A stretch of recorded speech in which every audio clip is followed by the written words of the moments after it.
ini? Ya, betul. Sabar ya.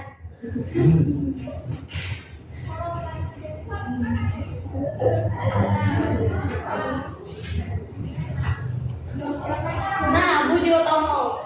Jadi kalian tahu nggak, Budi Utomo ini berawal dari kebijakan Belanda, yaitu politik etis. Kalian tahu nggak politik etis itu apa? Enggak. Politik balas budi. Betul, politik balas budi.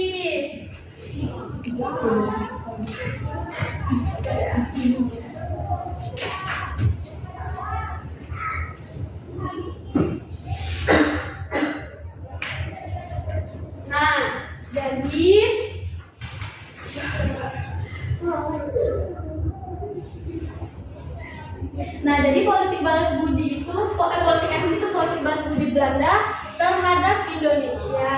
Kenapa? Karena Belanda telah mengambil kekayaan Indonesia. Nah, jadi salah satu balas politik etisnya itu, balas budinya itu yaitu Belanda menciptakan program-program pro pribumi, yaitu salah satunya lewat pendidikan. Nah, jadi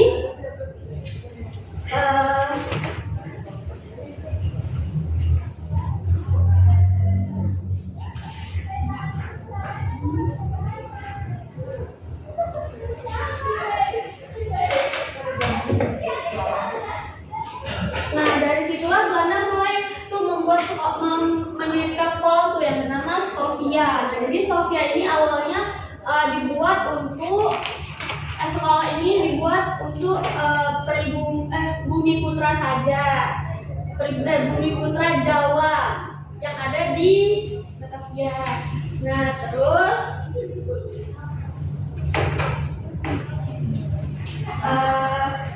tapi Stovia ini bukan cuma untuk tempat belajar kedokteran aja, tapi pemuda-pemuda di situ juga berdiskusi, berdebat, dan lain-lain seperti itulah, sehingga mereka tuh pelan-pelan mulai pelan-pelan memiliki kesadaran gitu kalau bangsanya itu masih terjajah begitu, rakyatnya masih miskin, pendidikannya tuh masih kurang gitulah. Nah, dari situlah lahir tuh dari situlah ada tuh salah satu pelajar di Stovia yang namanya Soetomo. Nah, di mana dia ini pelajar di Stovia yang cerdas dan yang aktif gitulah. Nah, terus suatu waktu, jadi Soetomo ini bertemulah dengan Dr. Wahidin Soedirohusodo. Ya betul, Galang, masih Galang.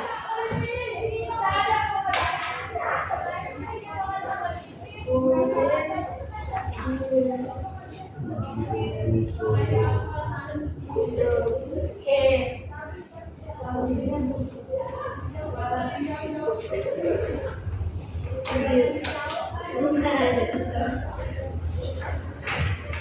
Nah, jadi Soetomo ini bertemu lah tuh dengan dokter senior ini yang ada di Stovia. Jadi dia tuh mulailah kayak dengerin gagasan-gagasan atau ide yang dari Dr. Wahidin ini. Jadi Dr. Wahidin ini punya misi tuh, dia tuh punya misi untuk menggalakkan dana beasiswa jadi dia tuh keliling-keliling kota gitu loh, kota ke kota lain di Pulau Jawa untuk mengumpulkan dana beasiswa. Nah, karena dia tuh karena Dr. Wahidin ini berpikir kan kalau pribumi itu bakal maju kalau ada pendidikan kayak gitu. Terus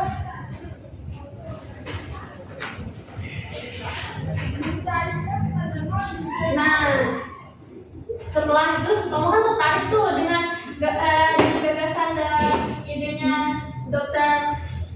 Wahidin ini.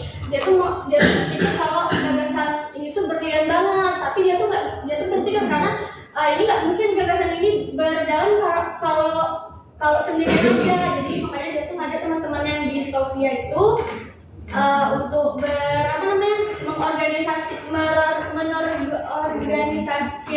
menelisir itulah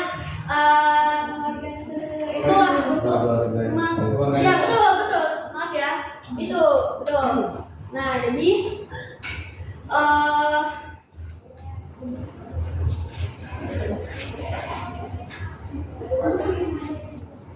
nah dari ruang kelas itulah jadi pada tanggal 20 Mei 1908 lahirlah organisasi yang bernama Budi Utomo. Nah hari itu penting bukan karena adanya perang, tapi karena untuk pertama kalinya pemuda Indonesia itu bergerak secara modern, terorganisir dan sadar tuh bahwa sebagai satu bangsa, itulah kenapa tanggal itu tuh kita peringati sebagai Hari Kebangkitan Nasional. Gitu.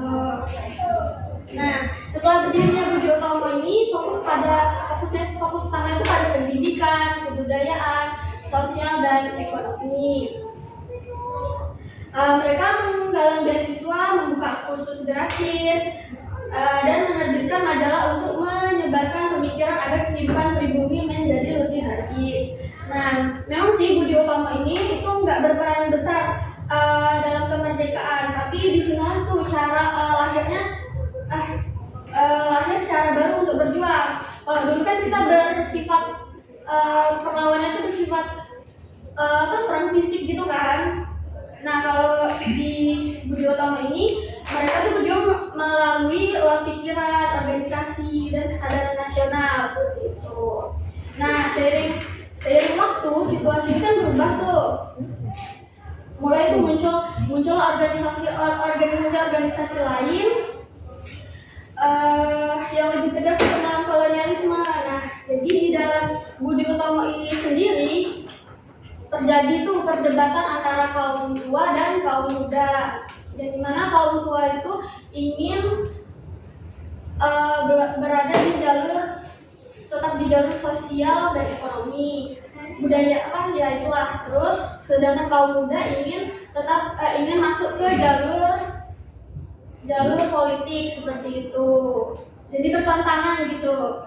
Nah selain itu Budi Utomo ini juga mulai melemah tuh karena banyak tokoh-tokoh penting tuh keluar seperti siapa namanya Ki Haji Hajar Dewantara dan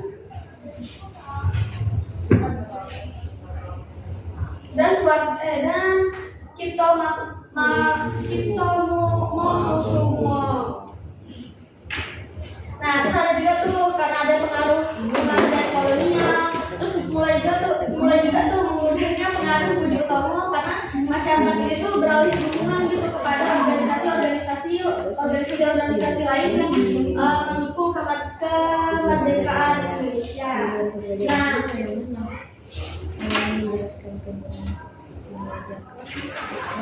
akhirnya pada tahun 1935 Budi Utomo ini mulai melebur tuh dengan organisasi lain dan membentuk Partai Indonesia Raya, yaitu Parindra gitu. Nah baik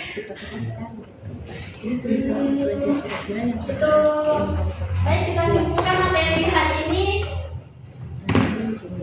Jadi ada yang bisa bantu menyimpulkan? Susah ya, sulit ya. Oke, saya aja yang menyimpulkan sendiri ya. Nah, jadi Budi Utomo ini lahir dari kebijakan politik etis yang membuka pendidikan bagi bumi putra. Nah, dari situlah muncul tuh Stovia sebagai tempat lahirnya pemuda-pemuda yang sadar bangsa itu. Nah, seperti Sutomo, yang terinspirasi gagasan dari Dr. Wahidin tentang pentingnya pendidikan. Terus dari kesadaran itu berdirilah Budi Utomo kan pada tanggal 20 Mei 1908 sebagai awal kebangkitan nasional. Nah, jadi organisasi ini bergerak lewat pendidikan, kebudayaan dan sosial, serta mengajarkan bahwa perjuangan itu tidak hanya dengan senjata, tapi juga dengan pikiran dan organisasi. Nah, jadi walau akhirnya melebur menjadi Parindra di tahun Budi Utomo ini tetap dikenal sebagai pembuka jalan pergerakan Indonesia. Itu sebelumnya ada yang mau ditanyakan? Anak-anak?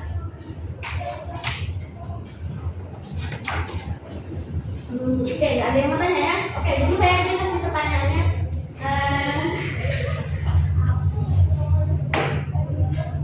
Nih, apa tujuan utama didirikannya organisasi Budi Utomo pada awal pembentukan di tahun 1908? Ada yang tahu nggak? Singkat aja jawabnya, nggak apa-apa. Oke, coba Anissa. Untuk meningkatkan pendidikan dan kemajuan bangsa. Betul, kasih tepuk tangan. Oke, yang nomor 2 lagi ya, 2 ya. Dengarin baik-baik ya. Jadi siapa tokoh mahasiswa Stovia yang melopori pendirian Budi Utomo dan siapa dokter senior yang menjadi inspirasi mereka? Tahu nggak siapa? Betul.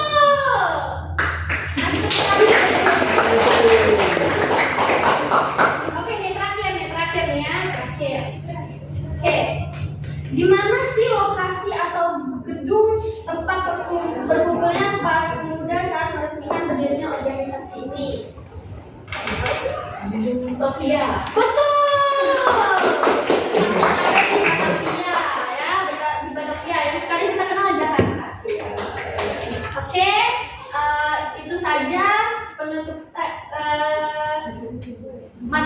materi hari ini. Mungkin materi selanjutnya untuk ketemu saja kita akan bahas Sarekat Islam dan Industri seperti itu. Oke?